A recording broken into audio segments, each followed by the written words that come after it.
Mais ses amis n'étaient pas forcément dans le droit chemin, on va dire ça comme ça. Tu vas pas faire long feu. Donc soit tu vas aller en prison, ou soit tu vas peut-être mourir. Ou j'ai eu mon père qui m'a toujours guidé vers l'école pour éviter de traîner dans ce genre d'endroit. J'ai écouté ses conseils. C'est beau bâtiment avec des reliures or. Moi j'étais tout jeune avec ma petite chemise un peu froissée, avec ma petite cravate de Barbès. Je parlais comme un, entre guillemets, wesh. Et cette dame-là, je m'en rappellerai toute ma vie. Elle m'a dit, monsieur, on peut pas vous prendre, vous avez un accent de banlieusard. Moi je pleure rarement. Et tellement qu'elle m'a fait mal, j'ai pleuré. Il suffit juste d'avoir un bon état d'esprit et surtout une envie de réussir. Si tu es un bon vendeur, pour moi, tu seras forcément un bon entrepreneur. Moi, il y a une chose qui m'a frappé, tu ne l'as pas lâché du regard. Souvent, on dit que la vente, c'est de la manipulation. Tu penses que c'est ça ?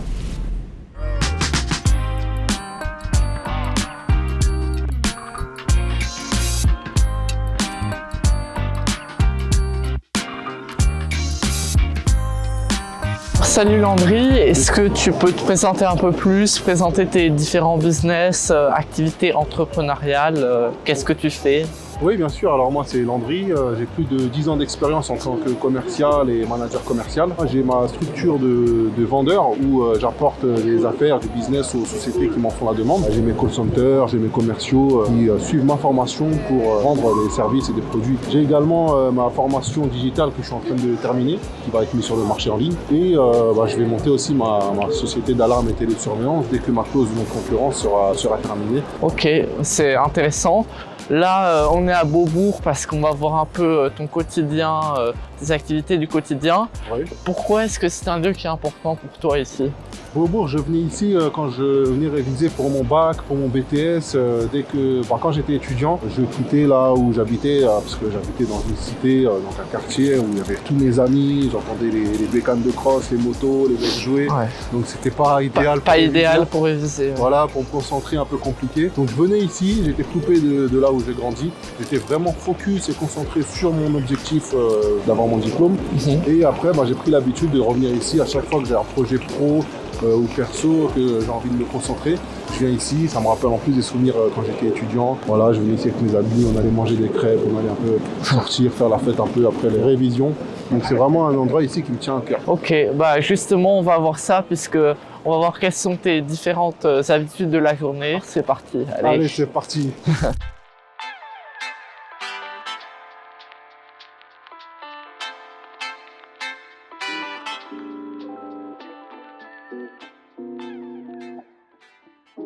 Là, on se retrouve en gros, tu travailles très souvent dans la bibliothèque de Beaubourg. Exact. Comment tu t'organises un peu quand tu viens ici ? Alors, dans un premier temps, je prends mon ordinateur. Je regarde ce que j'ai à préparer. Je m'organise aussi en fonction du temps. Si j'ai besoin de 2-3 heures, si j'ai besoin de toute l'après-midi, je vais d'abord manger chez mon ami, le crêpier juste à côté, manger une bonne crêpe pour avoir de l'énergie. Voilà, c'est mon habitude. Je vais reprendre quelques ouvrages si j'en ai besoin en fonction du projet. Je me pose et je me mets en mode hors ligne sur mon téléphone. Très important. Téléphone en mode hors ligne et je suis parti pour toute l'après-midi. Landry, bonjour. Bonjour. Enfin, rebonjour, parce qu'on s'est vu donc à Beaubourg ce matin et on a passé une matinée approcher un quartier de prédilection pour toi. Là, maintenant, on est au studio, donc une autre approche et on va rentrer un peu plus dans le sujet de qui tu es, comment tu fonctionnes, ce que tu as mis en place, comment tu as grandi aussi par rapport à tout ce que tu as mis en place. Et donc, pour commencer directement dans le sujet, est-ce que tu peux nous dire qui tu es, comment tu as grandi et qu'est-ce qui a inspiré l'homme que tu es aujourd'hui ? Moi, je suis Landry, 31 ans. J'ai grandi à Valenton, dans le Val-de-Marne, donc dans le quartier qui s'appelle les Polognes, donc un quartier assez sensible. Et ce qui m'a fait aujourd'hui l'homme que je suis. Ça fait plus de 10 ans que je suis dans le domaine de la vente. La vente, pour moi, c'est un tremplin qui m'a permis justement de me sortir de cet endroit-là. C'est vraiment un kiff dans ma vie, ce métier-là. J'ai même pas envie de dire un métier, j'ai envie de dire même une passion, parce que c'est ce qui au quotidien me motive, me stimule et ce qui me permet aussi bien entendu de bien gagner ma vie. Alors on va y revenir effectivement, c'est pourquoi on a souhaité aussi t'inviter dans notre chaîne, c'est qu'aujourd'hui on parle beaucoup de la vente en ligne à travers différents process, etc. Et puis il y a la vente telle que toi tu la mets en place et que tu la proposes et que tu la promeus, qui est ta passion. On va en parler plus en détail, mais pour revenir à ce que tu disais, ton quartier, tu dis souhaiter m'en sortir de ce quartier, est-ce que tu peux nous en parler un peu plus et à partir de quel moment À ce moment-là, tu t'es dit, oui, mais c'est la vente, c'est ça qui me fera aussi pouvoir évoluer, sortir par rapport à ce quartier-là. En fait, j'étais dans un quartier où j'avais plein d'amis, mais ces amis n'étaient pas forcément dans le droit chemin, on va dire ça comme ça. Moi, j'ai eu mon père qui m'a toujours guidé vers l'école, qui m'a toujours poussé et était derrière moi pour éviter de traîner dans ce genre d'endroit. J'ai écouté ses conseils. Maintenant, j'ai été à l'école, j'ai eu le bac STG, j'ai eu un BTS négociation et relations clients. Et la vente, je m'y suis trouvé entre guillemets par hasard, on va dire. Le premier job que j'ai eu en tant que vendeur, c'était en alternance avec la banque. Sinon, j'ai fait un bac STG option comptabilité, donc rien à voir. Dès que j'ai découvert ce métier-là, j'ai vu que t'as pas forcément besoin d'avoir un diplôme ou une expérience. Il suffit juste d'avoir un bon état d'esprit et en vouloir. Et quand tu te donnes tous les moyens pour y arriver, tu y arrives, quoi. Il suffit juste d'adopter des bonnes techniques, d'avoir un bon mindset, un bon état d'esprit et surtout une envie de réussir. Ok. Et comment justement, tu dis quand tu étais jeune, tu avais plein d'amis et tout qui n'allaient pas forcément dans le droit chemin. Comment toi tu t'es dit, moi je vais devenir, je sais pas si je peux dire ça, mais un excellent vendeur. Comment tu t'es... D'où vient cette détermination, quoi? Alors moi je me suis dit que je vois les mecs ce qu'ils faisaient, etc. Ouais. Je me disais que ce genre d'activité, ça fait pas, tu vas pas faire long feu. Donc soit tu vas aller en prison, ou soit tu vas peut-être mourir, ou dans tous les cas ça te donne pas une bonne image de toi-même. Et c'est pas moi de faire ce genre d'activité. Maintenant, j'en ai aussi appris parce que tu vois, les mecs, c'est des dealers, etc. Au final, c'est des dealers, mais c'est des vendeurs. Donc, ça veut dire que je me suis servi à distance de ces techniques de vente-là pour justement les mettre dans le droit chemin, entre guillemets. Donc, c'est intéressant. Tu vois, je vois les mecs, ils dealent, ils ont des réseaux, c'est illégal.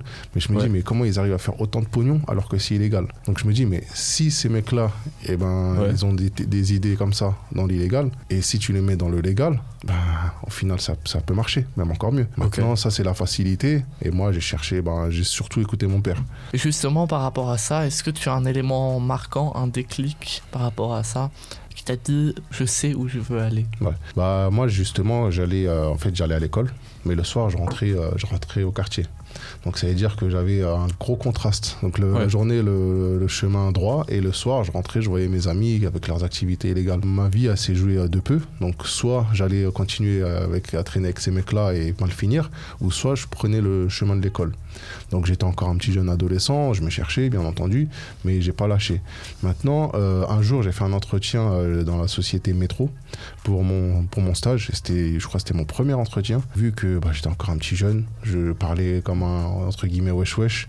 J'avais un accent de banlieusard, effectivement. Et cette dame-là, je m'en rappellerai toute ma vie. Elle m'a dit, monsieur, on peut pas vous prendre, vous avez un accent de banlieusard. Mais droit dans les yeux. Donc ça, c'est une réalité, parce qu'on entend souvent parler de ça dans les journaux. C'est une réalité. Enfin, ça a été une réalité, je sais pas si elle l'est encore, mais à ce moment-là, pour toi, c'était une réalité. À ce moment-là, pour moi, c'était une réalité.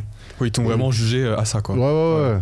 Et là, franchement, quand on m'a dit ça m'a choqué. Je pensais pas qu'on pouvait me dire ça dans un entretien d'embauche. Et après, quand je suis rentré chez moi, je pleure rarement. Et tellement qu'elle m'a fait mal, j'ai pleuré. Et je me rappelle, j'étais en train d'écouter une musique d'un rappeur qui s'appelle Kerry James.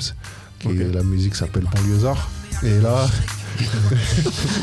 J'imagine, oui. Ah ouais, franchement, celle-là, quand je me rappelle, c'était le RER qui allait jusqu'à Boissy-Saint-Léger. Mais dans ce trajet, mon cerveau, il allait dans tous les sens. Je me suis dit, mais qu'est-ce que je fais? Soit je rentre, je jette mon cartable et je reste dans la cité. Ok, je suis un banlieusard, donc je suis un banlieusard.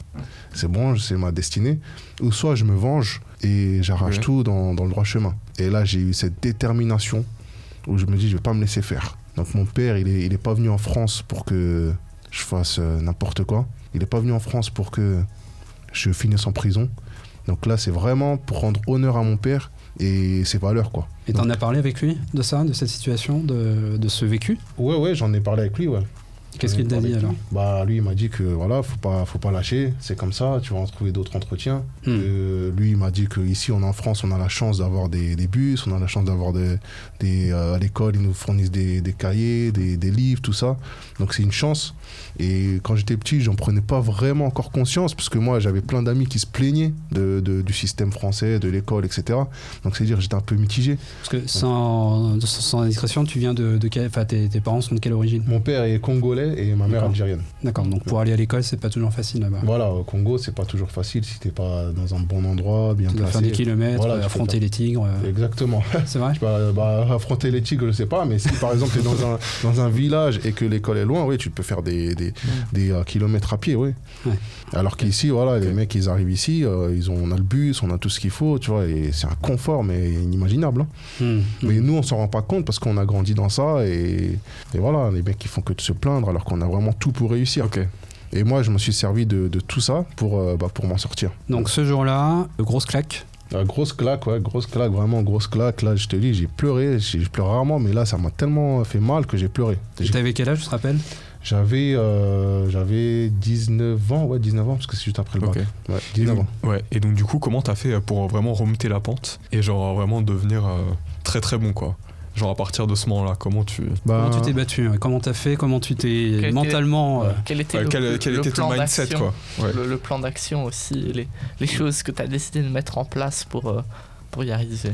J'ai toujours eu des bonnes notes à l'école. Donc c'est-à-dire, je sais que j'étais assez quand même intelligent. Je me suis dit, je vais pas tout gâcher. Je vais pas aller laisser l'école pour aller faire n'importe quoi encore une fois. Le lycée dans lequel j'étais, c'était un lycée initial. Donc ça veut dire que c'était pas en alternance. J'ai fini l'année. Et là, je me suis dit que j'ai envie de faire un BTS, mais en alternance. C'est-à-dire avoir un peu de l'argent, parce que financièrement, c'était pas ouf.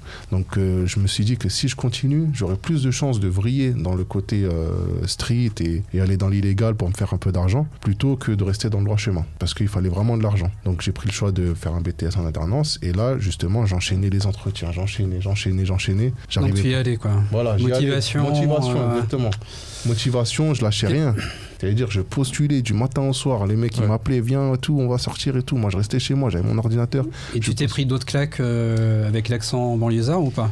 Non, parce que ça, justement, j'ai fait en sorte de bien m'améliorer, de bien le corriger pour pas que ça se fasse ressentir pendant les entretiens. Et au final, j'ai été pris dans la banque Crédit Lyonnais. Je me rappelle, j'étais grave stressé. C'était vers Grand Boulevard, là. Des bâtiments, etc. Moi, ces beaux bâtiments avec des reliures or. Moi, j'étais tout jeune, avec ma petite chemise un peu froissée, avec, tu vois, ma petite cravate de Barbès. Donc je me suis dit, ouais, métro, j'ai fait n'importe, on m'a recalé. Okay. Comment ici je vais me faire accepter? Donc voilà, j'ai vraiment, je me suis appliqué. Quand on m'a dit que j'avais un entretien là-bas pendant peut-être une semaine, je regardais les avis sur Internet, comment bien se présenter en entretien, comment bien faire, etc. Et c'est vraiment la détermination qui a fait que j'en suis arrivé à là. Et ça a marché. Et ça a marché. Je suis parti faire l'entretien. Le lendemain, il m'appelle, il me fait ouais, c'est bon, vous pouvez commencer, etc. Mais là, c'est bon. Et t'as fêté ça comment? Ça se fête, ça? J'ai pas encore fait. Je l'ai pas encore fêté. J'étais content, mais j'ai pas encore fêté parce que pour moi, ça c'était qu'un début. Maintenant, il fallait que je fasse mes preuves sur le poste. Donc c'était encore un autre stress. Okay. C'était encore un autre stress et c'était le début d'un commencement. Moi, je fête pas. Dès que on va dire que je fais la fête dès que c'est bon, tout est fini, tout est bon, dès que j'ai les chiffres, dès que ma mission est terminée, là, je peux faire la fête. Ok. Et ensuite, qu'est-ce qui s'est passé? Justement, quand j'ai commencé l'alternance au Crédit Lyonnais, et là, mon manager, gentiment, on écoutait les audios et tout, etc. Et il me disait que, effectivement, que j'avais un accent de banlieusard, mais il me l'a pas dit de la même manière que celle de métro, en mode t'as un accent, donc c'est. Tu l'avais peut-être travaillé entre-temps quand même. Voilà, exactement. Donc il m'a dit, ça, faut qu'on le corrige pour ton discours, faut qu'on le corrige pour que tu fasses plus de ventes. Donc je l'ai mieux pris comme ça, plutôt que toi, t'as un accent de banlieusard, on veut pas de toi. Et au fur et à mesure des appels, effectivement, j'ai appliqué les conseils que mon manager me donnait. Et voilà, je me rappelle, je vendais des cartes Visa Premier. J'étais en compétition avec les autres alternants. Et j'ai tout fait en sorte pour être parmi les meilleurs vendeurs des alternants. C'est vraiment un seul mot d'ordre, c'est la détermination et la pratique et l'entraînement. Ok, et du coup, pour toi, pour être un très bon vendeur, quel mindset il faut avoir? Pour moi, il faut être prêt à affronter l'échec. Première chose. Ok. Donc il faut être prêt à faire face aux erreurs. C'est la première chose. Parce que pour moi, un bon vendeur, il ne peut pas réussir s'il ne fait pas face à des échecs. Pour moi, je vais plus me méfier d'un vendeur qui arrive et qui a réussi tout directement et qui n'a pas eu d'échec avant, plutôt qu'un vendeur qui a du mal à commencer. Ok. Je vais trouver ça un peu louche, parce que je parle pour mon expérience à moi. Moi, si aujourd'hui j'arrive à avoir quelques petites techniques de vente, quelques petits tuyaux pour, faire augmenter mes ventes ou les ventes de mes vendeurs, c'est parce que j'ai eu des leçons avant. Et je sais de quoi je parle. Ok. Donc, Et qu'est-ce qui concrètement te plaît dans la vente? Est-ce qu'il y a des choses précises, des actions, une mentalité qui te plaît dans la vente précisément? Oui, alors la vente déjà c'est le fait de convaincre une personne pour vendre un produit, un service ou une idée. La vente, au-delà d'être un métier, pour moi c'est la vie, parce que dans la vie tu as forcément quelque chose à défendre, que ce soit une idée, que ce soit une opinion, une religion. Pour moi ça c'est de la vente. Maintenant, moi ce qui me plaît, je réponds à un problème. Donc ça veut dire que j'apporte une solution face à un problème. Et c'est pour ça que moi je vends pas n'importe quoi. Je me suis toujours dit que je vais vendre quelque chose d'éthique. Donc ça veut dire que je ne veux pas vendre par exemple des assurances vie à des personnes âgées. Tu vois, je trouve pas ça éthique. Donc ça, je peux pas le faire. Par contre, tu vois, pendant 5 ans, j'ai travaillé chez Verisure, je vendais des alarmes. Et là, j'ai vraiment aimé, parce que j'avais l'impression de rendre service aux gens. Mais vraiment. Okay. Et ça, c'était vraiment sincère. Donc ça veut dire qu'au-delà de l'aspect financier, je portais une solution à des gens qui rencontraient un problème. Et donc voilà, et après... C'est vraiment ça que j'aime dans la vente, c'est apporter un... Parce qu'aujourd'hui, on entend, les vendeurs, vous êtes des escrocs, les vendeurs, vous êtes des... Voilà, tout ça, alors qu'on n'est pas tous les mêmes. Oui, et c'est vrai qu'il y a un truc qui est vrai, je trouve, c'est que la vente, c'est pas associé que à l'argent, puisque c'est réellement une compétence. C'est le fait de promouvoir quelque chose et d'avoir la capacité à le mettre en valeur. Et ça, c'est vrai que c'est quelque chose qu'on trouve vraiment tous les jours dans n'importe quoi. Ouais, c'est ça. Moi, je me suis dit, depuis que je suis petit, des fois, tu vois, par exemple, j'ai des petites anecdotes. Parfois, j'avais besoin d'acheter, je sais pas, une Game Boy, ou bien des petits jeux, tu vois. Et à la maison, financièrement, c'était pas top. Donc, mais moi, je voulais cette Game Boy. Donc je faisais ce que j'appelle chez moi dans mon jargon, des découvertes. Donc j'ai essayé de voir avec mon père et mes parents s'ils avaient un peu d'argent, s'ils avaient un peu de quoi payer, ne serait-ce, je sais pas, quelque chose dans la journée, pour voir si déjà ils pouvaient le payer. Okay. Donc à partir du moment où je constatais qu'ils pouvaient le payer, je commençais à faire ma petite découverte, savoir qu'est-ce qu'ils en pensent de la Game Boy, tu vois. Et au final, si j'arrivais à avoir ma Game Boy, c'était un travail en amont. Ça veut dire que je les ai travaillés. Je suis pas arrivé à la maison, bonjour, je veux une Game Boy. C'est dire que je faisais une découverte. Tu as vraiment travaillé cette compétence depuis depuis très longtemps, tu vois. Donc c'est dire que moi, quand je veux quelque chose, je vais pas le demander directement. Après, bien sûr, ça dépend quoi. Si je sais qu'il peut y avoir des freins, je vais utiliser des petites techniques, tu vois, des petits coups de découvert, des petits coups de questions ouvertes, fermées, pour voir ce que je veux. Ok. Et après, du coup, tu as été chef d'équipe commerciale, c'est ça, chez Verisure? Ouais, c'est ça, ouais. Là, comment ça s'est passé? Est-ce que tu as quelques anecdotes à nous raconter? Là, ça s'est super bien passé. J'étais un vendeur pendant 1 an. Au bout d'1 an, je suis passé manager commercial. Ok. Et c'était vraiment une expérience réussie là-bas. J'ai des anecdotes, mais j'en ai tellement. Ouais. Est-ce que tu en as une ou deux qui est vraiment... Enfin, en lien avec la vente, caractéristique de l'acte de vente, la valeur ajoutée de la vente en fait. Ouais, par exemple, j'avais un de mes meilleurs vendeurs qui s'appelle Naïm. Lui, il était pas du tout issu de la vente. Il avait jamais fait de vente de sa vie. Donc il est arrivé dans mon équipe. Moi, j'ai constaté en lui un bon état d'esprit. Donc ça veut dire qu'on allait prospecter en porte-à-porte. Le mec, même s'il n'avait pas forcément les bonnes techniques en porte-à-porte, mais il lâchait pas en fait. Dès qu'il se prenait un refus, il voulait directement passer à la suivante. Et mon propre manager, il voulait l'arrêter. Donc moi, je suis dit, lui, je l'arrête pas. Parce que lui, il a un bon état d'esprit, il va y arriver. Au fur et à mesure, il a compris comment ça fonctionnait. Il a adopté les bonnes techniques, les bons conseils que je lui ai apportés. Et il a fini c'est même pas parmi, c'était mon meilleur vendeur de toute mon expérience. Une autre anecdote, par exemple, un jour, j'étais, je crois que c'est une de mes plus belles ventes. J'étais à un rendez-vous à Croatie, dans le 78, il me semble. J'étais en rendez-vous avec un architecte, ouais, mais il n'y avait pas les propriétaires de la maison. Okay. Mais c'était un château.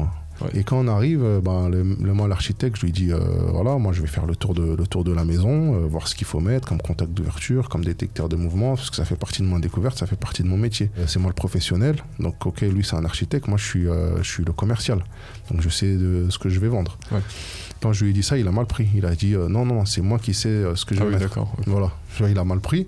Je lui ai dit, comment vous savez alors que c'est pas votre domaine, mais en tout cas je vous écoute, dites-moi qu'est-ce que vous me recommandez si vous voulez faire le métier à ma place. Voilà, je vois que il fait n'importe quoi, mais des contacts là où il en faut pas, etc. Et on s'est vraiment pris la tête. Et moi je pensais que la vente elle était KO au final. Quand je te dis on s'est pris la tête, on s'est vraiment crié dessus. On s'est crié dessus. Le mec il disait non mais vous me parlez pas comme ça, etc. C'est moi qui vous dis comment faire. Je vais écoutez, dites-moi. Voilà, moi j'étais pas content. Et au final je lui ai envoyé les devis avec moi comment je voyais comment c'était et je lui ai fait aucune remise. Pour la peine. Parce que moi, des fois, tu vois, quand il y a un bon feeling, je lui fais des remises aux prospects, etc. Là, j'ai fait 0 remise.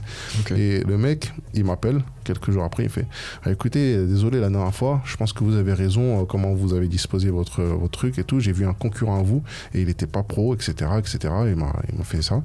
Et du coup, il a pris mon devis en plein pot. Mais il y avait, c'était un château, donc c'est-à-dire moi, il y avait vraiment dans ce que je vendais, il fallait mettre 3 centrales tellement que le château était énorme. Donc c'est une vente qui m'a rapporté peut-être 2 500 € de com, une grosse vente. Ok. Ah ouais. Et pourtant on était parti dans une prise de tête. Mais c'est là où je me rends compte que l'aspect pro et la découverte, si tu t'adaptes pas en fonction de ce que ton prospect veut, t'es pas crédible. Ouais. Tu vois, parce qu'il a vu un concurrent à moi et le concurrent il est arrivé, il a écouté l'architecte, ok, je vous fais ça. Mais au final l'architecte il s'est rendu compte que non ça va pas parce que l'autre il a juste écouté ce que l'architecte voulait et finalement il m'a rappelé. Ok, donc tu as su être meilleur. J'ai su être meilleur parce que moi je gardais ma ligne de mire. Moi je sais que ce prospect-là il avait besoin de ça, donc je lui ai mis ce qu'il avait besoin. J'ai pas mis ce que lui me disait. Donc dans cette entreprise, tu es venu toi avec déjà ta connaissance, tes observations, tes découvertes. Et puis il y a les formations de technique à la vente ou je ne sais quoi qui existent. Oui, en fait il y avait une formation en interne dans cette société. Après moi j'écoute les formations, j'écoute la théorie, mais la pratique c'est encore autre chose. Moi comment je fonctionne, c'est quand j'arrive sur le terrain, je regarde toujours les meilleurs vendeurs. La première chose que je regarde, c'est les meilleurs, ceux qui sont en top 1, top 2. En général, ils arrivent en agence, ils friment un peu, tu vois. Ils arrivent, c'est moi le meilleur, voilà, parlez pas avec moi. Et moi, j'essaye de les côtoyer, voir comment ils font. Parce que je vais toujours m'inspirer d'eux. Et après, en fonction de moi, comment je suis, comment je vends et comment je fonctionne, je vais faire une petite sauce et je vais l'adapter avec ce que j'ai appris dans la théorie de la formation initiale de la société. Et je vais la mettre en pratique au fur et à mesure avec les prospects que je rencontre. D'accord. Et donc, tu es resté 5 ans et c'était une période suffisante ou pas Enfin, pourquoi que 5 ans d'ailleurs 5 ans, parce qu'au bout d'un moment, je pense que j'avais l'impression de faire le tour. Et justement, j'ai eu une opportunité, un collègue qui m'a proposé de gérer un organisme de formation où justement on vendait des formations. Et là m'est venue justement l'idée en tête de monter ma propre formation. Et c'est là où justement je suis rentré dans le statut d'auto-entrepreneur et pour vendre ma propre formation commerciale. Parce que là j'ai compris que moi ma formation elle était payante, elle a fonctionné. Parce que quand j'étais chez Verisure, je ne sais pas combien de vendeurs que j'ai formés sont passés chefs d'équipe derrière. Donc ça c'est... Tu t'es dit tu as une vraie valeur ajoutée. Voilà, je me suis dit j'ai une vraie valeur ajoutée. Ouais. Parce que rien que avant j'étais à l'agence de Versailles, je suis pas resté longtemps en tant que manager, mais après j'ai été à Paris. Donc j'ai eu Victor, Naïm, Axel, Mathieu, Mathis, les 5, il y en a 4 qui sont passés manager et il y en a un, Naïm, qui on lui a proposé mais il a refusé. Ensuite je suis parti, j'ai été muté à Bordeaux. À Bordeaux, j'avais très peu de commerciaux au départ, mais en tout cas quand je suis parti, il y a eu Dylan et Nico qui eux aussi, quand je suis parti, les 2 sont passés managers. Donc c'est à dire que là, ce qui me vient en tête, parce que peut-être que j'en ai oublié, en tout cas excusez-moi pour ceux que j'ai oubliés, mais ça veut dire que j'ai eu 7 vendeurs qui sont passés managers. J'ai compris que ma formation, elle fonctionne en tout cas. Et justement, cette formation, tu l'as construite comment ? Tu l'as vendue comment ? À qui elle s'adressait ? Et aujourd'hui, qu'est-ce qu'il en est de cette formation? Alors en fait, cette formation-là, elle est sur le point de se finir. Elle n'est pas encore finie, je ne l'ai pas encore mise sur le marché. Je suis en train d'établir un bon business plan pour la proposer sur le marché. Justement, notamment avec les réseaux, avec comment trouver les prospects. Je m'inspire uniquement de mes méthodes à moi et de personne d'autre. Ok. Voilà. De mon expérience à moi, de mes techniques à moi. Tous ceux qui veulent l'apprendre, ils sachent que ça vient que de moi et de personne d'autre. Okay. Parce que moi, justement, j'ai beaucoup été aussi critiqué pendant ces 5 ans, où des gens disaient « Ouais, mais Landry, c'est un vendeur agressif, etc. Landry, il fait ci, il fait ça. » Mais moi... Ça fonctionne, quoi. Voilà. Si je regarde une chose, c'est les résultats. Okay. Donc, une fois qu'il y a les résultats, peu importe la manière, le plus important, c'est les résultats. Ok, et cette formation, tu vas la vendre comment, plutôt en physique ou ça va être plutôt une formation en ligne? Ouais, c'est une formation en ligne. Ouais. Ok. Une formation en ligne, parce que justement, là, quand j'ai commencé dans l'organisme de formation, je me suis mis à faire du coaching aussi, en physique. Ok. Au bout d'un moment, je devais justement coacher des mecs dans une société qui vend l'intelligence artificielle qui détecte les mouvements des voleurs dans les magasins. On était en train d'établir les devis, etc., etc. Et c'est là où justement j'ai arrêté ce poste-là dans l'organisme de formation pour être apporteur d'affaires directement pour cette société-là. Parce que j'ai vu que le service qu'ils vendaient, il était top et que ça m'intéressait plus. Donc là, maintenant, aujourd'hui, c'est là où j'en suis. Est-ce que tu penses que le mindset d'un vendeur, ça se rapproche un peu de celui d'un entrepreneur ou pas? Ah, totalement. Ouais. Ah oui, totalement. Parce que nous, on pense aussi que c'est assez proche. Ah, ben pour moi, c'est totalement proche. Depuis que je suis dans l'entrepreneuriat, je me rends compte vraiment que un vendeur, pour être un bon entrepreneur, tu dois être un bon vendeur. Ouais. Un bon vendeur, pour moi, déjà, il se sert de toutes les parties prenantes qu'il a autour de lui. Donc, que ce soit en commençant par l'assistante, que ce soit des contacts au service client, que ce soit des contacts au service technique, que ce soit son manager, que ce soit les vendeurs, que ce soit les clients, même les fournisseurs même. Et en tant qu'entrepreneur, c'est pareil. Tu ne peux pas te faire seul. Donc tu as besoin de bons freelances, tu as besoin de bons fournisseurs, tu as besoin de bons vendeurs si tu montes une équipe de vente.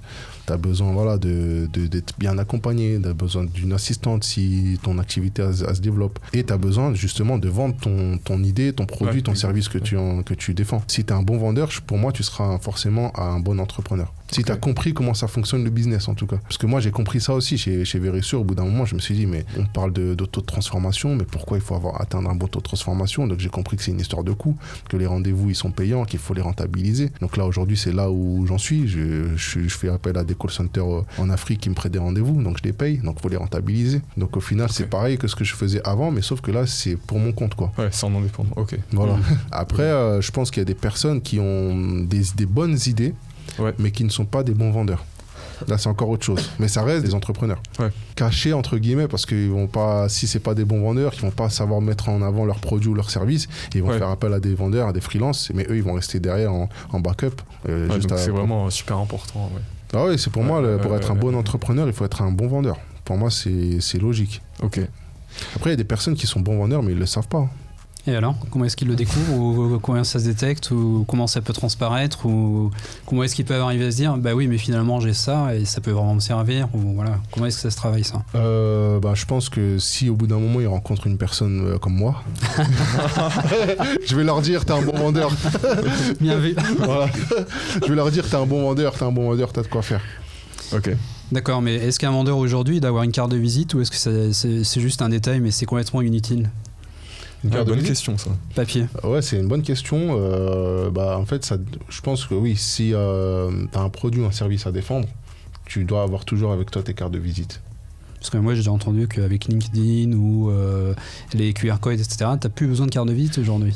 Sinon t'es has-been. Aujourd'hui, pour moi, ça c'est les cartes de visite 2.0. Donc les réseaux sociaux, c'est une carte de visite. D'accord. Ok, donc il faut avoir une carte de visite. C'est la logique de la carte de visite. Ouais, voilà, c'est exactement ça, la logique de la carte de visite. C'est qui tu es, que ce soit par un carton ou que ce soit via un téléphone, exactement. un QR code ou autre. Là, vous avez votre contenu, c'est votre carte de visite. Exact. Donc, si vous rencontrez des gens, tu vas leur dire voilà, tapez mon Richaud Family, vous avez votre carte de visite. C'est ça, c'est le 2.0. Voilà, 2.0. C'est papier plus 2.0. Exactement. Est-ce que ce serait pas intéressant que tu nous fasses une mini démo de comment tu vends un objet du genre cette tasse? Ok, je vais... Tu mets un peu la pression là. Ouais, écoute, je vais essayer de te le vendre avec mes techniques. Ok. Alors, comment ça va? Ça va, super. Super. En fait, je t'ai appelé parce que j'ai besoin d'un lot de 100 tasses. Ok. Parce que j'ai racheté le restaurant là qui est à côté de chez moi. Ouais. Et j'ai besoin de 100 tasses pour les clients. Pour la fin du repas, souvent ils boivent des thés. D'accord, mais actuellement ils font comment pour boire les thés? Bah, actuellement ils ont aussi des tasses. Ouais. Le problème c'est qu'elles sont trop petites et quand ils les touchent, la tasse ça transmet trop la chaleur, du coup souvent ils se brûlent du coup.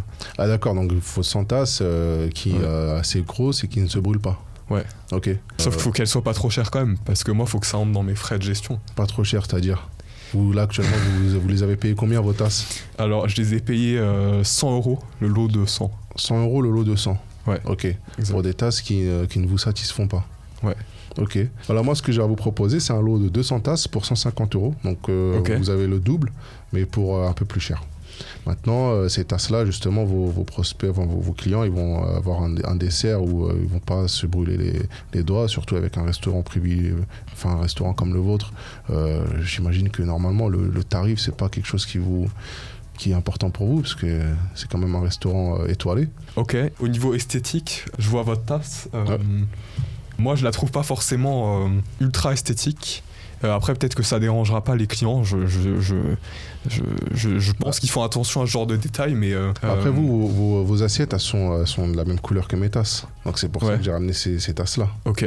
C'est exactement pour ça. Maintenant, vos clients, eux, ils vont... Ça va pas les déranger que ce soit un peu moins esthétique. Vous voyez, j'ai ramené une photo. Ouais, faites voir.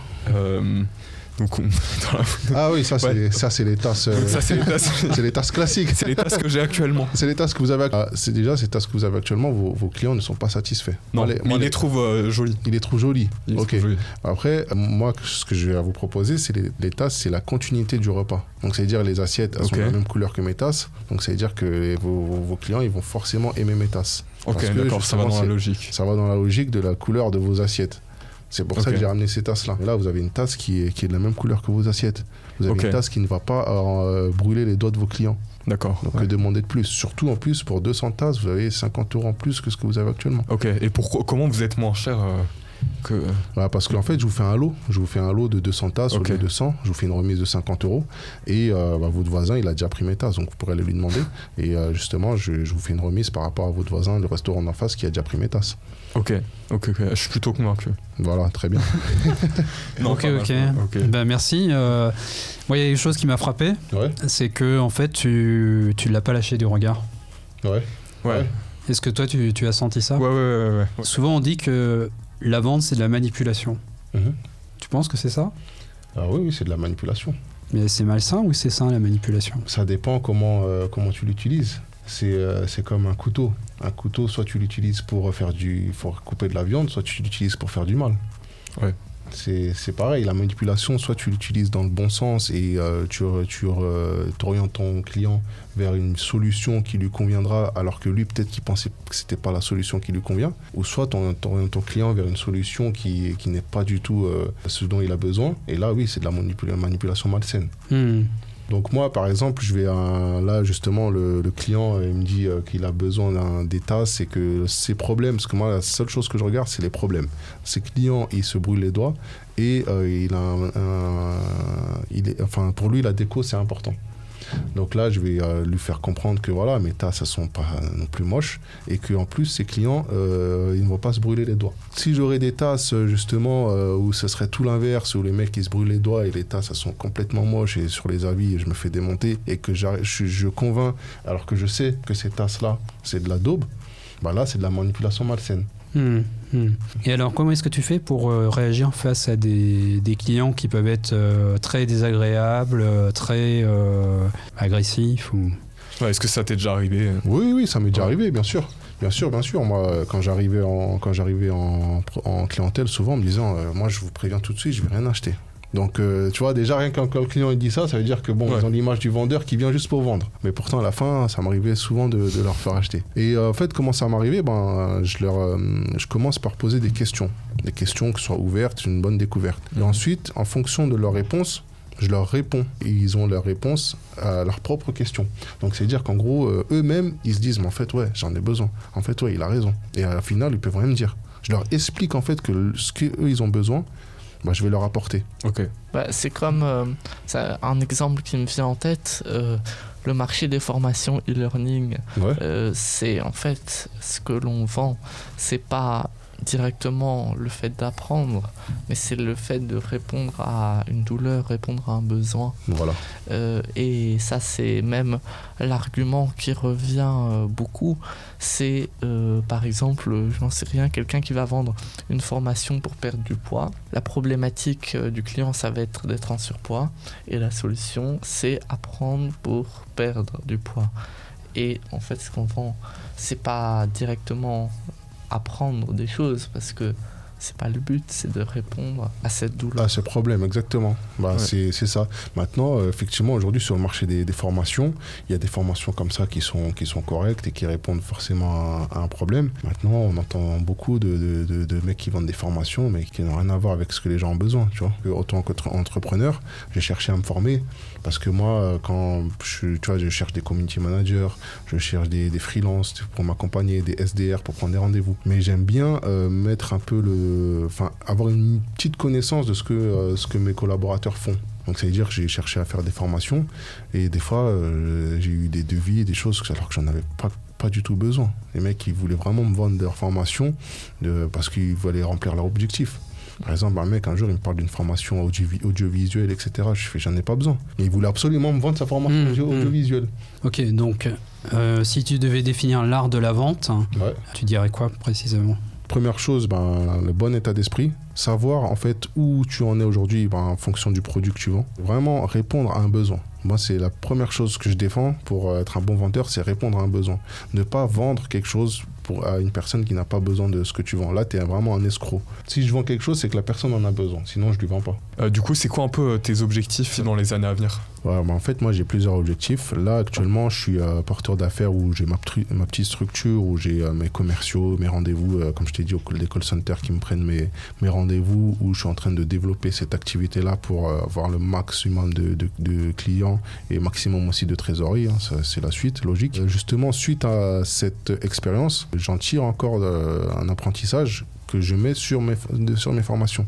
Donc c'est pour ça que ma formation, j'ai pas envie de la bâcler maintenant et la finir tout de suite, parce que je suis encore en train d'apprendre en tant qu'entrepreneur. Et en tant qu'entrepreneur, j'apprends encore plus de choses que quand j'étais vendeur, parce que là, c'est vraiment moi où je gère mon business. Et en parallèle, la suite finale, c'est que je vais monter ma propre société d'alarme et de télésurveillance. Ok. Voilà. Donc ça, je peux pas le faire maintenant, parce que là, j'ai une clause de non-concurrence jusqu'à la rentrée.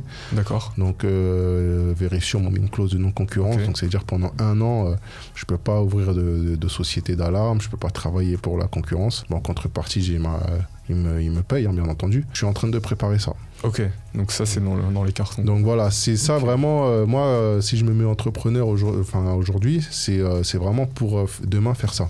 À plein temps. Différentes questions par rapport vraiment au profil d'entrepreneur.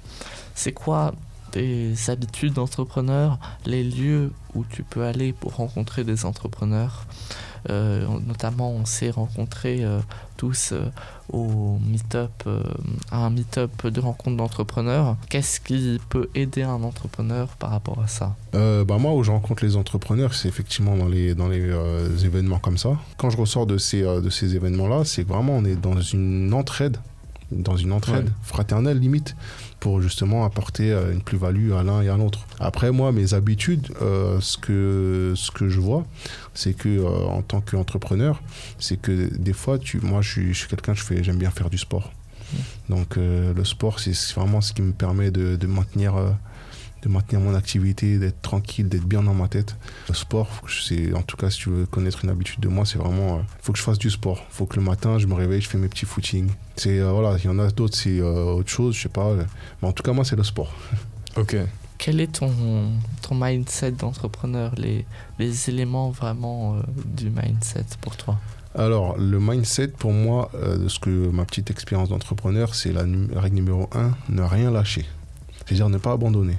Même si aujourd'hui, tu n'as pas de résultat, je sais que ça va payer. Aujourd'hui, en tout cas, j'en suis là. Parce que voilà, je viens de commencer un petit peu, j'investis financièrement, j'investis de ma personne. Maintenant, je vois que là, je commence à avoir des bons retours. Alors que quand je venais de commencer, j'étais dans le flou. Je me suis dit, tu vois, c'est compliqué, c'est dur, j'arrive pas, etc. Mais en fait, ça me fait des flashbacks de la même chose qu'avant, quand je commençais en tant que vendeur de rien du tout. Donc c'est pareil, mais à une autre étape.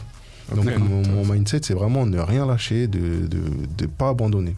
De rester dans ce que tu entreprends et ne rien lâcher. Même si c'est dur, même si tu te casses la figure, il faut rien lâcher. Tu vois, je pense à des mecs comme KFC, tu vois, le mec, il a réussi à vendre ses poulets alors qu'il était...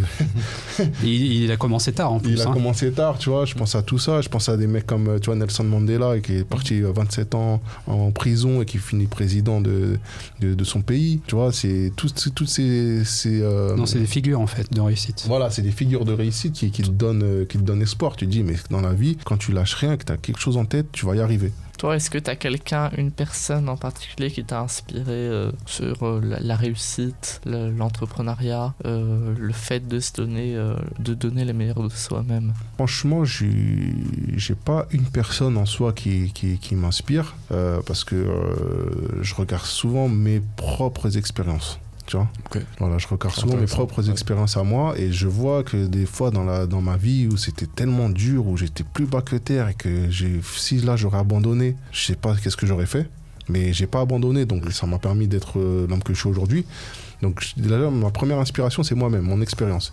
Après, oui, des fois, je regarde des films, je regarde des séries, des vidéos sur YouTube, où là, oui, il y a des personnes qui te motivent, en fait. J'ai envie plus de dire motive plutôt que qui m'inspirent. C'est des personnes motivantes. Tu vois, la dernière fois, j'ai regardé un film de Will Smith, ça s'appelle... je sais plus comment il s'appelle le film. C'est un vendeur qui vend du matériel de médecin, etc. Je sais plus comment il s'appelle, ça me reviendra. Important. Et ce film-là, il m'a vraiment motivé, tu vois. Ok. Tu nous parlais de ta vision de ce que tu vas faire et quelle est ta vision pour toi de comment va se développer l'entrepreneuriat? Est-ce que ça va se développer davantage aussi plus sur internet, plus en ligne? Et est-ce que les méthodes traditionnelles de vente telles qu'on a pu les connaître en face à face, etc., vont complètement disparaître ou pas? Comment tu vois évoluer un peu tout ce monde-là? Moi, je pense que ça va pas disparaître, la vente physique. Ouais. Parce que l'humain, on en aura toujours besoin. Okay. Maintenant, ma vision sur la vente en ligne et la vente physique, effectivement, c'est deux canaux de vente complètement différents. Mais pour moi, l'un ne va pas sans l'autre. Dans le sens où, tu vois, les mecs qui vendent des formations en ligne, même si derrière, ils sont derrière leur écran, ils font des podcasts, etc., mais ça reste finalement de la vente. Enfin, ils sont physiques. Tu vois, c'est de la vente physique. Tu les vois, eux, vendre. Mais ils sont derrière un écran. Ouais. Et, tu vois, ils se défendent, ils font du contenu, ils parlent, ils défendent leurs idées, ils font du storytelling, etc. Ma vision, c'est que l'entrepreneuriat, il y en a de plus en plus qui s'y mettent. Maintenant, pour moi, ça va juste être différent, tu vois. Ça va continuer, mais ça sera différent. En quoi? Et c'est une autre concurrence. Ça veut dire que moi, par exemple, si demain, je veux vendre des alarmes et qu'il y a un mec demain qui veut vendre des alarmes en ligne et moi qui veux continuer à me faire du porte-à-porte, je pense que moi, par rapport à comment je travaille, je vais gagner par rapport à lui, comment il fait. Parce qu'il n'y a rien de mieux que présenter une alarme en physique, en face à face, plutôt qu'à distance. Et ça dépend aussi du produit, beaucoup du produit ou du service. D'accord. Okay. Dernière question, si tu devais donner un conseil inspirant à des personnes qui veulent se lancer ou qui ont déjà un petit peu leur business, quel conseil tu donnerais pour justement être inspirant? Se connaître, savoir où tu en es aujourd'hui. Donc savoir qui tu es aujourd'hui. Regarder tes expériences, regarder là où tu vas et connaître tes compétences. Maintenant, si tu penses que tu as les compétences nécessaires pour arriver à ton objectif, fonce et ne te pose pas de questions. Il ne faut pas se poser de questions. Il ne faut pas se mettre d'araignée dans la tête. Si tu as des doutes et tu penses que tu as des compétences qui sont limitées, va te former. Va te former, voilà. Tu vas te former, tu apprends et au final, tu mets ça en pratique. Ok, d'accord. Mais pour moi, le plus important, c'est de savoir où tu en es, savoir qui tu es, savoir qu'est-ce que tu es capable de faire, savoir où tu vas et savoir d'où tu viens. Très intéressant, ça montre un beau parcours intéressant. Inspirant. Avec Merci. Beaucoup d'anecdotes et une belle évolution. Ok, moi je voudrais te remercier pour cette journée passée ensemble. Avec plaisir. Donc on t'a connu effectivement comme étant, et on te connaît comme étant une référence dans ton domaine, la vente. Demain tu vas proposer des produits de formation, tu vas ouvrir une structure, donc plein de projets super intéressants. Donc on espère que ça te portera chance et que tu nous le feras partager à tous davantage et qu'on te verra bien sur les réseaux pour partager ces réussites. Et en tout cas merci de nous avoir fait partager tout ça tout au long de cette journée. Merci Xavier, merci à vous. Ouais, super. Et puis n'hésitez pas à nous suivre, à vous abonner comme toujours. Et ce sera dans les commentaires ce que vous avez pensé de la vidéo. Voilà, c'est ça. Exactement. Il sera avec un très grand plaisir qu'on vous retrouvera pour un prochain vlog podcast. Merci à tous. Merci. Merci.